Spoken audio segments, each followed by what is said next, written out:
और कविता सुनावल कि मेहरारू बुद्धि लगा के मोरत कैसे हुकले बिया।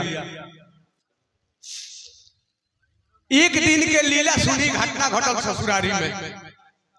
एक दिन के लीला सुनी घटना घटल ससुरारी में। मेहरारू हमार बड़ी झगड़ाहीन रात कटे मारा मारी में।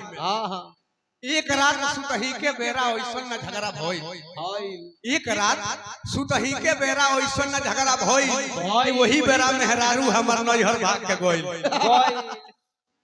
बीत गइल 2-4 माह जब पड़ल माह के पाला सकल चार त जब लगनी हम मेहरारू के माला। अब भइल गइल झगड़ा सुलझावे चल गइनी ससुरारी में। भइल गइल झगड़ा सुलझावे चल गइनी ससुरारी में।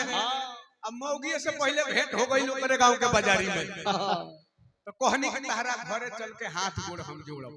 कहनी कि तहरा घरे चल के हाथ गोड़ हम जोड़ब। तो मौगी कहलस कि बुझ लिया आज बिना मरले ना छोड़ब। मौगी कहलस कि बुझ लियो आज बिना मरले ना छोड़ब। कसहू बाजार छोड़ौनी कहनी वो हमरा मंजूर बा। तोहरो आज बुझाइए जाई कि दिल्ली कितना दूर बा। घरे जाके खूब गोहरौनी मनलस नहीं हो रहा के। घरे जाके खूब गोहरौनी मनलस नहीं हो रहा के। ससुर जी के बगले में हमार भइल बिछमना बोरा के। अब भुइया दामाद खटिया पर ससुरी हमरा तनिको न शोभे। भुइया दामाद खटिया पर ससुरी हमरा तनिको न शोभे। आ खटिया के नीचे ढुकनी उनका के सुई से लगली खूब खोबे। बहुत हो गइल तो ससुर जी अब भीतर से मछिया गइलन। अंगुड़ी से बसा के पूछ करनी तो ससुर जी बोरा पर आ गइलन। हम छरप के चल गइनी खटिया पर। जानत रहने की मारी जरूर क्रिया खैले बिया। ससुर सुतलन बोरा पर हम खटिए पर रहने जागल। तो मौगी आई 2 लफ्ज वही बोरवे पर मार के भागल। अब ससुर जी उठ के कहरे लगलन त डांड पीट सुहरौनी आ चुरैल हमला कोइले बिया उनका के बतलौनी। तो बोरा पर फिर हम सुत गइनी। जानत रहने की खटिया पर मारी जरूर कनखी पर सौंदवा बोरा पर फिर हम सुत गइनी। ससुर सुतलन चारपाई पर। तो लौ लगा के मौगी आइला 2 लफ्ज मरलस रजाई पर। अब एकरा बाद ससुर जी के भइल बपारा गरम आ कवनी चुरैल सहकल बिया जाए कर दवाई करम।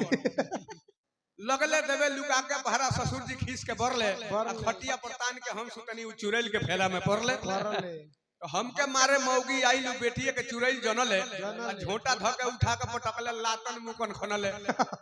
तो गांव घर के लोग बटराइल घोरही भइल पंचायत आ सभे कहल कि पहले डर तो आज तहरा कपारे न आई। तो आँख खुलल तो ससुर जी अपन सगरो भूल बतौले आ कहले कि हमरे गलती बा एकर रहन नहीं सिखौले। यही जैसा संदेश बा।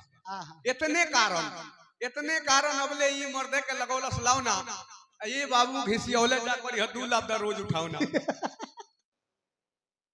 तो हृदय रोशन प्रदुमन कहले जितने बने बनावल जाला यही से अपना बेटा बेटी के निमन रहन सिखावल जाला। यही से अपना बेटा बेटी के निमन रहन सिखावल जाला। आई एगो रोशन बाबू प्रदुमन बाबू का एगो